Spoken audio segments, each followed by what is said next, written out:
Hey Dragon Ball fans, welcome back to the channel. Today we're taking a closer look at Dragon Ball, one of the most iconic anime of all time. But as much as we all love it, let's be real, it has some flaws.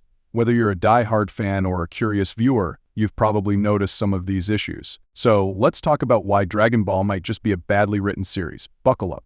Now, before we dive in, remember this isn't about hating on Dragon Ball. It's an incredible series that's influenced anime worldwide. But like any work of art, it's not perfect. So let's break it down and explore the biggest writing flaws in Dragon Ball. First up, repetitive story arcs. Have you noticed how Dragon Ball loves to use the same formula? Big new villain appears, the heroes are outmatched, they train or power up, and then usually Goku or Vegeta saves the day. This formula keeps the action intense, but after a while, it feels a bit predictable, right? You can only watch the same storyline with different villains Frieza, Cell, so many times before it starts to feel like déjà vu. Next, power scaling issues. Power levels in Dragon Ball are all over the place. One minute, a character seems unbeatable, and the next, a new transformation or power-up shows up with barely any explanation. The stakes lose a bit of tension, because you know that, somehow, Goku or Vegeta will get a new form or level up to face the latest threat. Super Saiyan God, Ultra Instinct, each one is more overpowered than the last, and it leaves us wondering, does any power level actually matter in Dragon Ball? Another major flaw, lack of character growth. Goku, for example,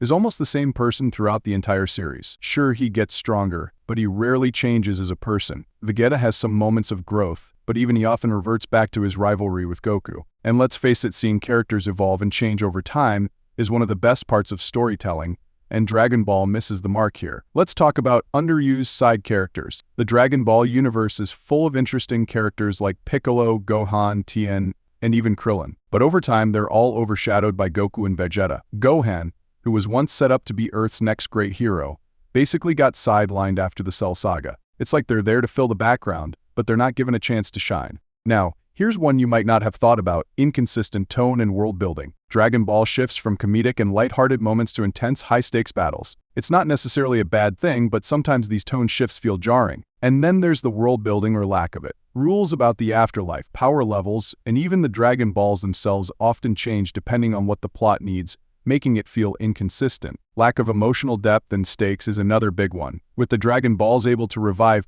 pretty much anyone who dies, the stakes in battles don't always feel real. Death becomes a temporary setback rather than a meaningful consequence. Plus, the show focuses more on battles than on developing deep, emotional connections between characters, so it can be hard to feel truly invested in the outcomes. And finally, minimal themes or morals. Many shonen anime explore themes of friendship, sacrifice, and personal growth. But Dragon Ball is mostly about physical strength and winning the next fight. It doesn't really dive into moral questions or life lessons, which can leave the story feeling a bit shallow, especially for fans who enjoy deeper storytelling. Now, I know this might sound harsh, but remember, none of this means Dragon Ball isn't amazing. It's one of the most influential anime out there, and it's beloved for a reason. The fights, the characters, the transformations, it's all legendary. But if we're talking about writing quality, there are definitely some areas where Dragon Ball doesn't measure up to other series.